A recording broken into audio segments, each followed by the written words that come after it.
Tim Shaw played football the same way he approaches life, devoted and determined. Can't be half in. Either you're in or out. And so be all in. The game of football is just, it was just made for me, and I was made for it, and we had a great run.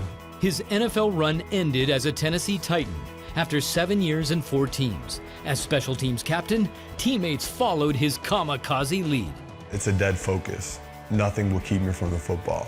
Nothing. Not one guy, not two. And when I get there, I'm gonna disrupt the football. I'm gonna separate that man from the football. I miss it. It's so many good memories.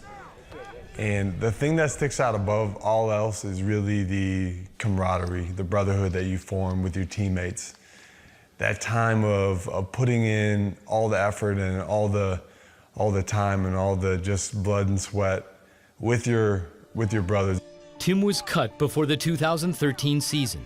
He retired 7 months later on his 30th birthday. The following month, issues with his muscles led him to the doctor, where a different, destructive opponent emerged.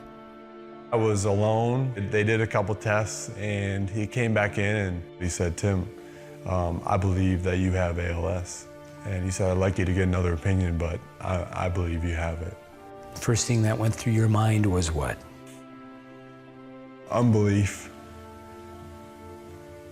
And just wow. I thought about my family and just not wanting them to have to go through that. My brother's mother-in-law, we had just watched her, been with her fight for the last 4 years, and she just died in February this year from ALS. So I've seen the fight. You never think that you'll have to face something like this, and no one would ever choose it for you. But when something is dropped down right in front of your face and you have no choice, you do actually have a choice. You can turn and run, or you can face it. And so the world stops, nothing else matters, and you almost feel selfish. I feel selfish at times because I can't consider anybody else but myself and my circumstances. And I try to get out of those moments as quickly as I can, but you reevaluate what's important. You reevaluate where you're spending your time, what really matters. What am I doing? Why am I arguing with so-and-so today? Or why am I going here? This doesn't matter. And so it's a major reevaluation of what do you want? Tim waited 4 months before sharing it publicly. Amyotrophic lateral sclerosis. It's been survived, but ALS slowly but surely takes away your functions and your nerves and your muscles, and ultimately they shut down. It is very feared, but it is not undefeated. His online announcement came from the Titans headquarters. An ice bucket challenge downpour followed as his brotherhood of former teammates stood behind him. Just such an amazing feeling. To have those guys stand up with me was awesome. I feel a great sense of responsibility to impact this disease for those struggling with it now or in the future. And like, God has really put me here for a purpose.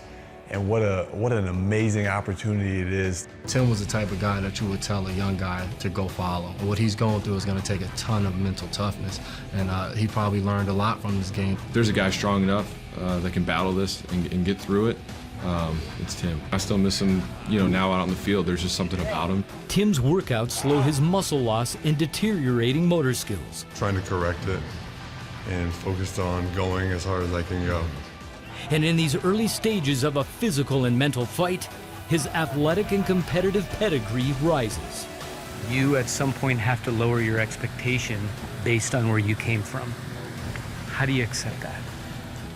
That's hard. I mean, you take the game of golf, which I love, and the score is not what it used to be, or I don't hit the ball as far as I used to hit it. And as an athlete, it keeps me driving to get back to where I used to be, whatever little way I can do every day. Show me how good. Come on, get out there. Show me how good, brother. Oh, I'll show you. I'll show you. Oh, he did. More importantly, Tim's inner strength helps him handle the tough adjustments and unanswered questions ALS brings. What's most daunting about the uncertainty of what's ahead? Understanding that the odds say that I will one day be laying in a bed, unable to move a muscle, but fully mentally aware. But God has just shown me that He's got it. He's in control.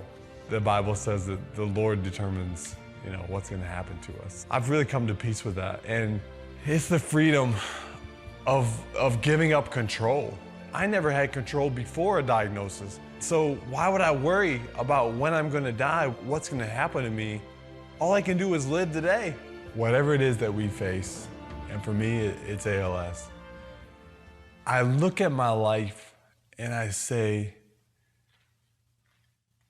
if I didn't have this relationship, if I didn't have this faith that there is a God with a divine plan for me, I would be a mess. I would be hurting people left and right. I would be on a war path of destruction right now, on my spiral to death. But I have hope and I have faith that there's a God that loves me enough to bring me down to a hopeless point where my body is failing and where my mind is strong, and knowing that the only thing that I can do is rely on God to fill my every single day with what I need. That is what drives me, and that is what allows me to sit here and speak with clarity of mind and purpose that is only Him. Tim earned his recognition in stadiums, where it not only brought him notoriety, but it also shaped and sustained his name. But just like his career, well-being, and body, his identity has also been challenged in this transition. I've been Tim, the football player, for a long time. When your identity is one thing and it's taken away, you don't know who you are. So ultimately, I've found my identity in being just a child of God. Although my identity has shifted, it's really just become more solid, and I know who I am, and I know that God's created me, and so ALS doesn't define me. His childlike resilience and ironclad strength sustains him for a fight that also requires surrender. Psalm 77 has just kind of hit me over the head, and what it is it's David crying out to God saying, "Where are you, God? Don't you hear me? Don't you see what I'm going through? Why have you just left me here to die? I'm weak, I'm hungry, but you're gone, you're nowhere to be found." And if I look at my life, I say, that's where I'm at, that's where I am. I'm weak, I'm hungry, I'm dying. And then in the middle of that chapter, David says, "But then I remembered all that you had done for me." So how can I sit here and curse God for what's happening in my life when I look back on all the amazing times that He showed up for me? We all have unanswered questions. I'm not God. There's some things that we will not understand, ever. But I know this, God uses any circumstance, and in my life, it's a mystery, it's a puzzle. It's not what I want, but it's mine. It's my privilege to walk this out. Like in footsteps that recently walked in Brazil on a mission trip with his dad, drilling wells in distant places that bring him close, meaningful gestures of love and support. 13-year-old Brazilian girl in the middle of the Amazon jungle telling me that she's been praying for me for 3 months and that she doesn't want anything bad to happen to me. Being prayed on in a church with no walls in 4 different languages, that is God saying, "I love you to the fullest." And I had to bring you all the way out into the middle of the jungle to show you that. God shifts your perspective that would never be shifted if you didn't step out in that uncomfortable space. Finish this sentence for me. I am at my best when I'm serving. It's a principle that I've learned over the last 5 years. And as much as I've tried to do things for myself, I've tried to find fulfillment in different things. fun trips or girls or accomplishments or things. It's when I would put myself in situations where I was only doing something for someone else, where I was solely focused on other things other than me, other than Tim, that I would shine the brightest, and I would be at my absolute best self.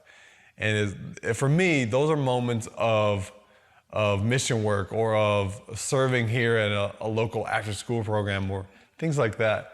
Moments where there's no crowd, there's no fanfare. It's just service, and it's just connecting and loving people.